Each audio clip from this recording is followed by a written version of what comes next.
नमस्कार साथीहरू, फेरि पनि उपस्थित भइसकेको छु नयाँ भिडियो लिएर र धमाधम कम्पनीहरूको आइपिओ आएसँगै नयाँ कम्पनीको एफपिओ आउने भएको छ र यस कम्पनी कुन हो र कति किताको एफपिओ आउन गइरहेको छ र कतिजनाले यस कम्पनीको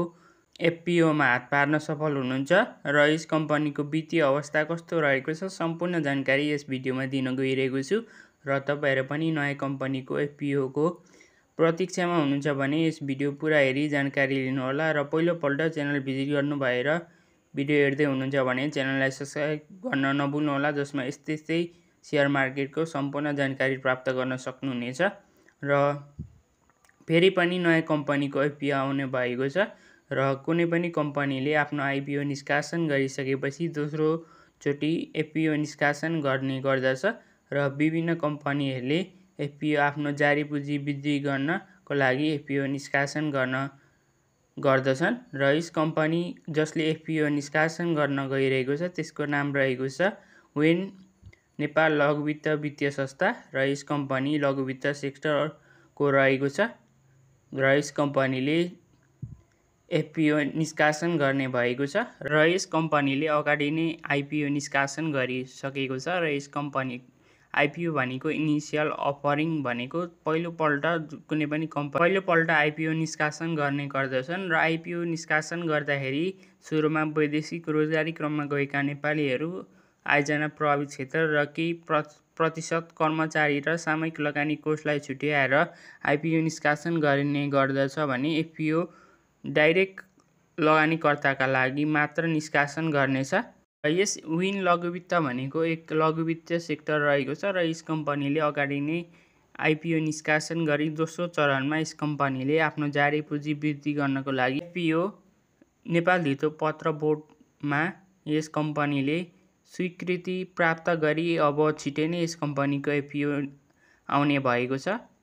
र मैले अघि नै भनिसके यस कम्पनीले 51,29,000 रकम बराबरको 51,292.5 र यस कम्पनीले कहिलेबाट एफपिओ निष्कासन गर्न गइरहेको छ त्यसको बारेमा जानकारी दिन गइरहेको छु र यस कम्पनीले यसै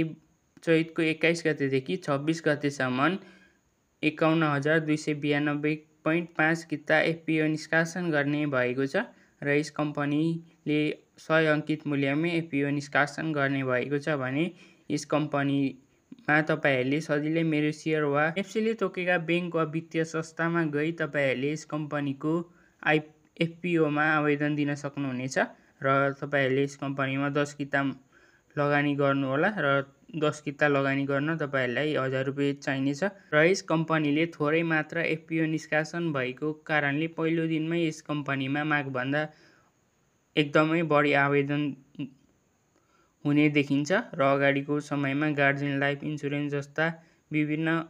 माइक्रो फाइनान्स सेक्टरका कम्पनीहरुमा पनि मागभन्दा एकदमै बढी आवेदन परेको थियो र यस कम्पनीले मात्र 51,292.5 किता एफपिओ निष्कासन गरेको छ र तपाईहरुले यस कम्पनीमा तपाईहरुले 10 किता आवेदन दिनुहोला र यस कम्पनीको केयर रेटिङ नेपाल अर्थात् CRNL ले यस कम्पनीलाई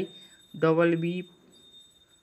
को रेटिङ दिएको छ जसमा दायित्व वहन गर्ने क्षमता मध्यम खालको रहेको जनाउँछ र यस कम्पनीको बिक्री प्रबन्धको कुरा गर्दाखेरि नेपाल SBI मर्चेन्ट ब्याङ्किङ रहेको छ जसले यस कम्पनीको एफपिओ बाँडफाँड हुनेछ र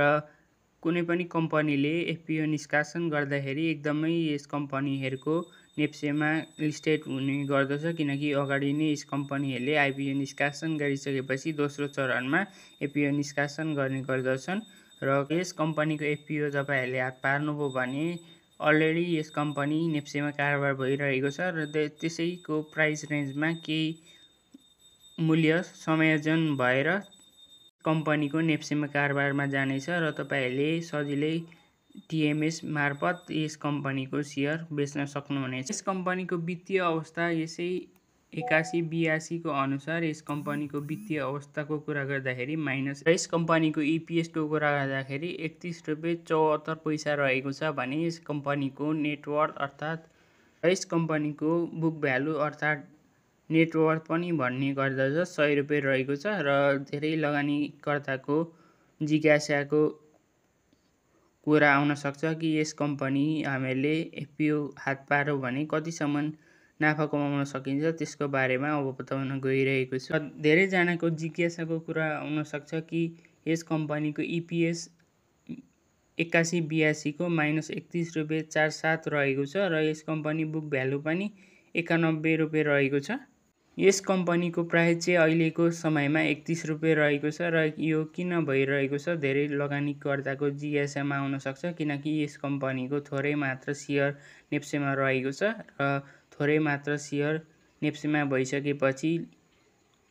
डिमान्ड हाई भएर यस कम्पनीको प्राइस वृद्धि भएको छ र यस कम्पनीको हालको आजको कारोबारको कुरा गर्दाखेरि 3110 रुपियाँ रहेको छ र यस कम्पनीको 52 हप्ताको हाईको कुरा गर्दाखेरि 4199 रहेको छ भने लो रहेको छ 1133 र यस कम्पनीको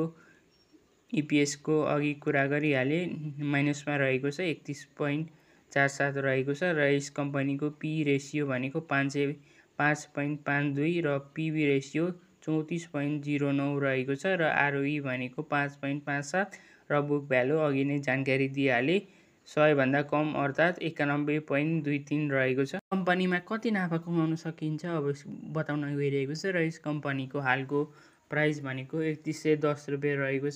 र तपाईहरूले यस कम्पनीमा 1000 रुपियाँ लगानी गरेर लगभग 29,000 भन्दा बढीको नाफा चाहिँ तपाईहरूले कमाउन सक्नुहुनेछ